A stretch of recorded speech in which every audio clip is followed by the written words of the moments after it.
Tumefanya tathmini ya afua za lishe kwa robo iliyopita, na niseme mafanikio ni makubwa.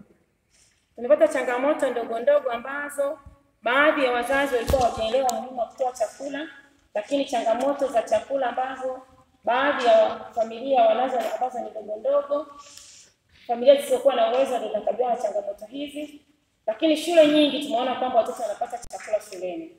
Kwa hiyo kwetu sisi ni mafanikio makubwa. Kwa robo ijayo mmenipa moyo na matumaini makubwa kwamba tutakuwa tumefikia 100%. Kwa sasa tuko 94%, lakini kwa robo ijayo tutakwenda mpaka 100%, kwa sababu kila mtu aliyesimama hapa amejinasibu kwamba ni kidogo ilikuwa tumeshakamilisha, tunaenda 100%, si ndio? Na imani yangu kubwa ni kwamba robo ijayo tutakapokuwa tunafanya tathmini hii tutakuwa tunakwenda na 100%.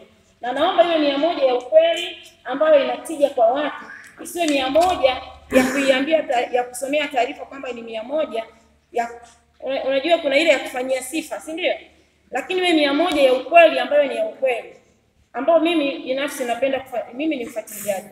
Tutakwenda kufuatilia kwa karibu na kujiridhisha na hizo hii taarifa ambayo mnaitoa kwetu, na naomba mkurugenzi ili lifanyike kwa undani ili kila mmoja taarifa aliyotoa tuhakikishe kwamba taarifa aliyotoa ni ya kweli.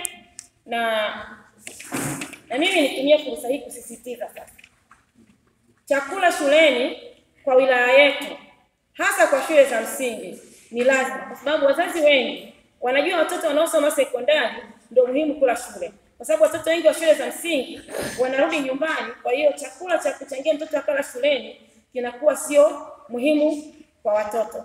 Lakini sasa kwa wilaya yetu tumeamua kufanya hivyo. Kwanza, kupunguza kuongezea watoto uelewa darasani, kwa sababu akili ya mtoto mtoto akipata chakula atajifunza kwa uelewa mkubwa na akili itakuwa imechangamka, kwa sababu amepata chakula cha kutosha na amepata nguvu na amehamasishwa pia. Itahamasisha pia hata utoro utapungua. Mtu kama anajua shuleni kuna makulaji, si lazima atakuja. Kwa hiyo hata utoro utapungua kwenye shule zetu, na hiyo itatuhamasishia hata kupanda kiwango cha kufaulu kwa elimu katika wilaya yetu. Kwa hiyo mimi nadhani ni mapambano mazuri ambayo tukiyafanya tutafanikiwa kwa kiwango kikubwa, hasa katika kupandisha kiwango cha elimu kwenye shule zetu za msingi na sekondari pia, kwa sababu chakula kitakuwa sio tatizo tena na lishe itakuwa sio tatizo tena kwa watoto wetu. Lakini pia tutapunguza vifo vya watoto wa umri chini ya miaka 5, lakini pia kuzaa watoto njiti.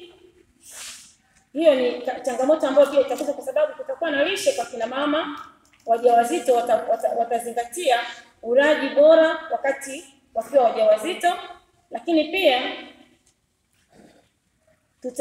tutapunguza watoto wanaozaliwa wakiwa na changamoto za kiafya. Kwa hii hali itabadilika, na mabadiliko haya yatachangia kasi ya maendeleo ndani ya wilaya yetu. Kwa hiyo mimi niwaombe watendaji, mwende mkafanya wajibu wenu kwa kiwango cha hali ya juu. Usije ukajiona una 90% hapo ukafikiri umefika.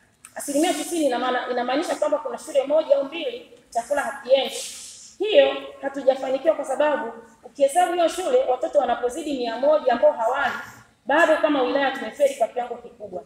Kwa hiyo mimi niseme hakuna mafanikio kwa shule zote alafu ikabaki shule moja tukasema tumefanikiwa.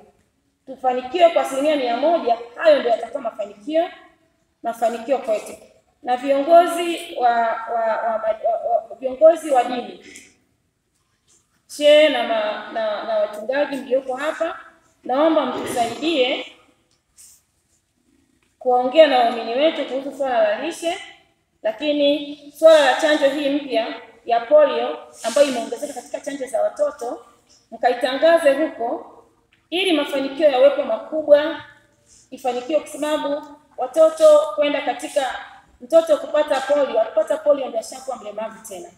Viungo vinakuwa havifanyi kazi, kwa mtoto anabaki amekaa chini, lakini alikuwa na akili nyingi. Tunapoteza ndoto za watoto na malengo ya watoto wengi kufikia malengo yao ya maisha anabaki amekaa hapo, akili iko kichwani, lakini anabaki hana uwezo katika mwili wa kuweza kufikia malengo aliyokuwa anayatarajia katika maisha yake.